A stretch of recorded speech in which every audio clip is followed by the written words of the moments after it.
How's it going, everybody? Welcome back to the KSS YouTube channel. On today's episode, we're going to be taking this EP3 transmission, and hold on, can we appreciate how beautiful this thing is? Look at that. Shiny, shiny, shiny. This is the new-ish transmission we found at the junkyard. So yeah, junkyard price for a near brand new transmission. So we're going to open it up and see that it's probably beautiful inside. And we're going to be swapping an LSD to it. So what we're going to have to do is split the cases, take the gears out, take the original differential out, and we're gonna have to take the speed sensor ring, ring gear, and put it onto the LSD before we drop it in here, or else we're not gonna have a speed signal. Nothing's gonna be telling us how fast the vehicle's going. So yeah, we're gonna get into cracking it open and get to work. This differential is actually from a 06 Civic Si or CSX Type S, Acura CSX Type S. They came with a factory LSD. This is not an aftermarket LSD. I got really lucky with it. We mentioned it in a previous video, probably in 2020, that we got this thing for $30. So yeah, a very good price for an LSD. So that's the one that's going into the vehicle. So we're starting to take it apart, but when you're taking the detents out, I put one back in for an example. Like if it's on sideways, usually the spring will come out just like this in the bolt or retaining bolt. To take the ball out, don't go to the next one and drill it. It'll just shake and it'll rattle the ball out. You could lose it. Take a magnet and just fish it out easily. Right there. Give me about 2 hours. There we go. And then you can just take it out. You won't lose it. So you just put it aside. So that's how you save those detent balls. Okay, so we're about to take the casing off. We got all the bolts around the casing off. Don't forget to take these bolts out. This is it retains the shaft that holds the reverse gear. So don't forget that. It's a 14 mil. And don't forget this here. Or you actually have no choice. You can't really get the casing off or even the shift selector out without it. This is what goes in here and slides up and down. So that's that bolt here. It's an 8 mil Allen key or hex key, whatever you want to call it. Yeah, you're going to need that out to get the shift selector, but that was a little back then. So yeah, we're gonna start trying to crack this open. Okay, we were about to use a little chisel to pry it and give it some wax, but we didn't want to do impact. We just wanted to do a soft crack to the casing. So we ended up using this right here and right like that, and it came off super nice. And then now we're about to take the casing off completely. So you come in here. It's already done, but you just open this with some pliers. And then you'll see the bearing from that shaft just drop down, and it's out of the clip. And since it's out, so it should be it should just pop up now. Maybe a little bit of force. I can feel it. There we go. Oh, a little bit of oil. There we go. The casing is off. So looks good, I think so far. Yeah. Give it a good look over. The oil, everything's brand new on this trans. I can't believe it. Crazy. So just a quick tip that I've been, when we take these apart, we've been trying to do, is this bolt for the reverse shaft, or the gear shaft that holds it, I put a line as to where it's aligned, so when you put the casing on, you're not going to be, oh man, the shaft rotated and you can't put the bolt back in. So that's a little trick I've been doing. And this one here as well, we take the casing off and it was here, and you can see it in the hole. There's these 3 holes down in there. And that little triangle looking one goes in the deep one. So when I took the casing off, it was here. I just took my pliers, looked down, and made a line right here on the casing, or the inner casing. So when you put it back together, because we're going to be taking the gear set out, when we put it back in, it's going to be aligned, and we're going to have marks to reference where they should go. Okay, we're going to try and take this out, the whole shift forks and gear assembly as one. There we go, just like that. Okay, now we take the diff out, make sure everything is nice.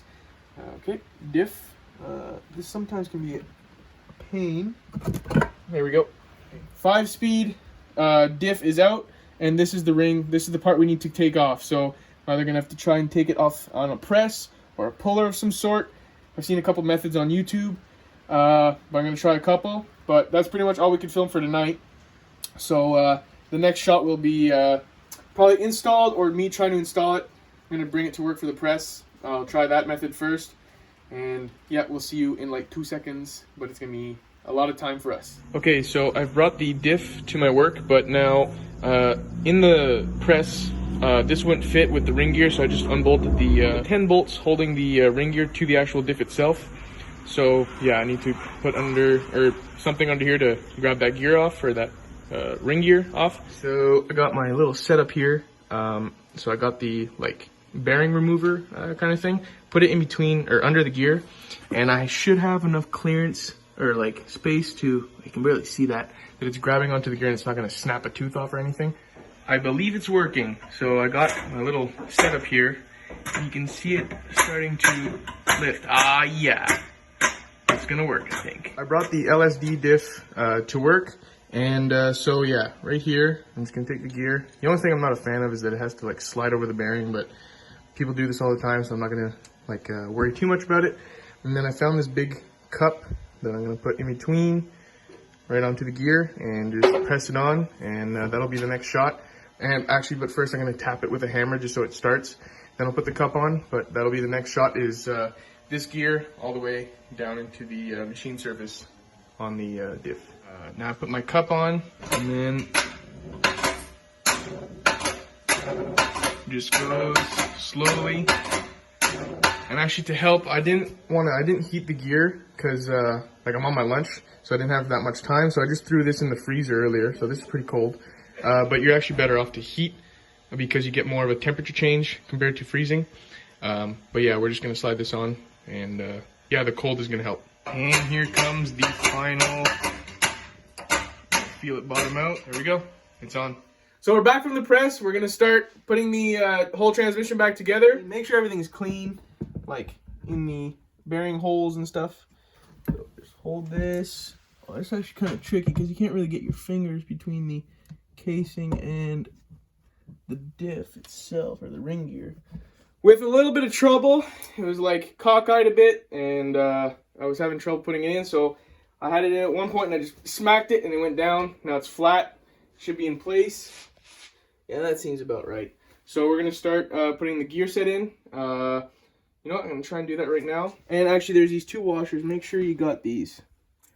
There's two washers at the end of the input shaft. So let's try this here. I took the whole gear set as one assembly with the forks in place, and it's actually kind of easy. It's my first time doing the whole assembly as one.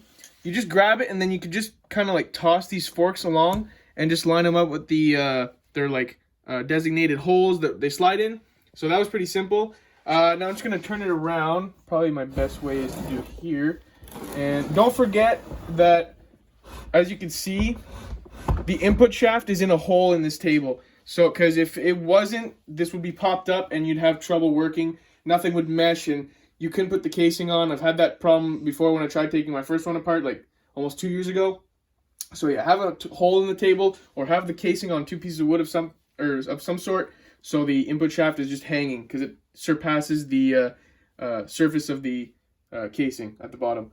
So yeah, I'm gonna get the reverse gear in. So just get this in here, put the shaft down. It just slides up and down like that, which is actually going to be like that in resting position once that the fork is in. So that's going to go like that. And then remember my marks, that's going to go about there. And even if it's like a millimeter or two off, you can just take like a pry bar or something and just like toss it, and then the bolt will thread in. It's nothing to be too worried about, but make sure it's at least in the general area of where it was. We got the gasket maker on. We're going to slap the top case or top half on. Yeah, let's do it. We're about to do the dropping trick. The point of this is to get the snap ring. This shaft is like inside a bit too much. So once we hit it, it's gonna inertia itself down into the snap ring. You might even hear it. So just like an inch off the ground, and you just, I think I heard it. That was it. Hit it a couple times. Yeah. Yeah, that's in. Oh yeah, you can see it. Now you can see it's really in the groove. So that should be fine. Okay, so we got the casing on. I actually had an outburst, maybe 3 outbursts, because when we put the casing down, when I put my first, or tried putting my first one together, K-series, the shift forks didn't align and they like wedged themselves into like the like copperish bushing. It's like the sleeve. Yeah, we had that issue, and the transmission wouldn't spin, and I had a full flashback of my first transmission. So yeah, we took it back apart and we put it back. I sanded down the bushing that I messed up a bit, and now it's rolling, so we should be good. So I'm gonna start putting the rest of the stuff in. So here's the reverse gear, and this is what I mean by when it's aligned with that line that I made. We just tried it, and it went in first try. Well, oh, no, it's not. Actually, hold on. What I will do is I'll go smoothly with, oh, there's the 14. Go smoothly with the 14 and see if it goes in. Yeah, it went in. So first try. So yeah, make sure that's aligned. There you go. That's tight. It's aligned. So that bolts in. Now I'm going to probably move on to... Now it's time for the selector, I guess. And yeah, selector. I'll actually put this cap on real quick too. And then actually, put some Honda I'll put the, I'll take the just a ratchet to these 12 mils. I just gun them down. I know they're tight, but I'll take a ratchet to make sure they're all nice and they feel nice with my my torque wrench. So get some gasket maker here, put it on the bolt or on the cap here. There we go, gasket maker on. Torque to spec. Yeah, torque to spec about.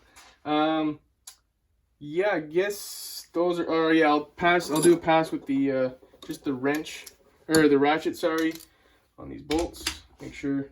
Oh yeah, see, a couple turns or a bit of a turn more because I just snugged them down with the gun. Okay, so before you put your selector in, make sure all your shift fork guide holes here, they're all in one line, because if they're in a gear, then you're gonna have a hard time, or you're not gonna be putting the shift selector in. So yeah, just gonna get some gasket maker, put it around, just a little coat. We got the shift selector in, just the 4 bolts. We got the I think it's just like a guide bolt or some. I actually don't even know what it does. I think it just like so the shift selector can't come out. It kind of just locks it in place. Yeah. Now all that's left is actually the reason, or one of the reasons we actually took this thing apart is to put the speed sensor onto the new speed sensor gear that you can see just down there.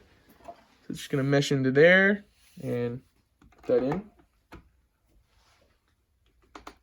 Oh, it goes in. Just like that. Yep. That's the whole, pretty much the whole point of this swap. Here we go. The whole transmission is together. So 1, 2, 3, 4, 5, and reverse. It goes through all 6 gears. So that's a complete transmission.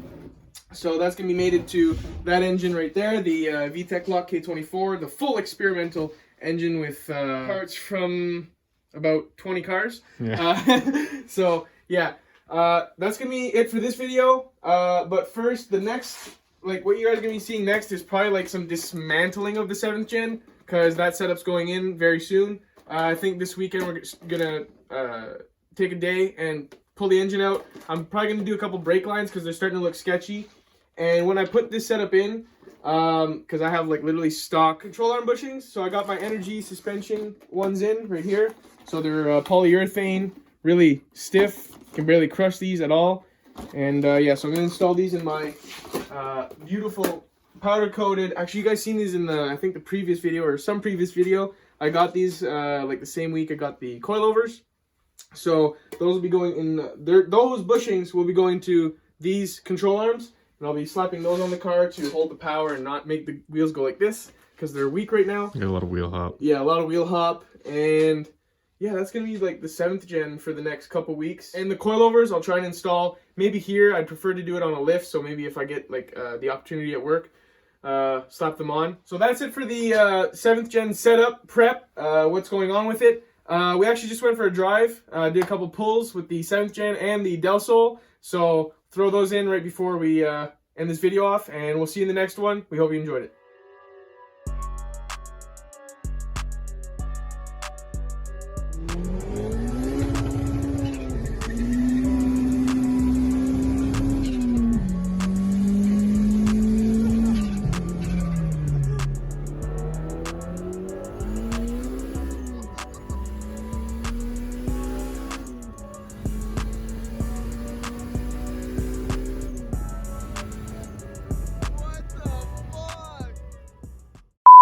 Welcome back to the KSS YouTube channel. I pointed so hard at the camera, I'm not gonna use that. Welcome, ow! My ribs, dude.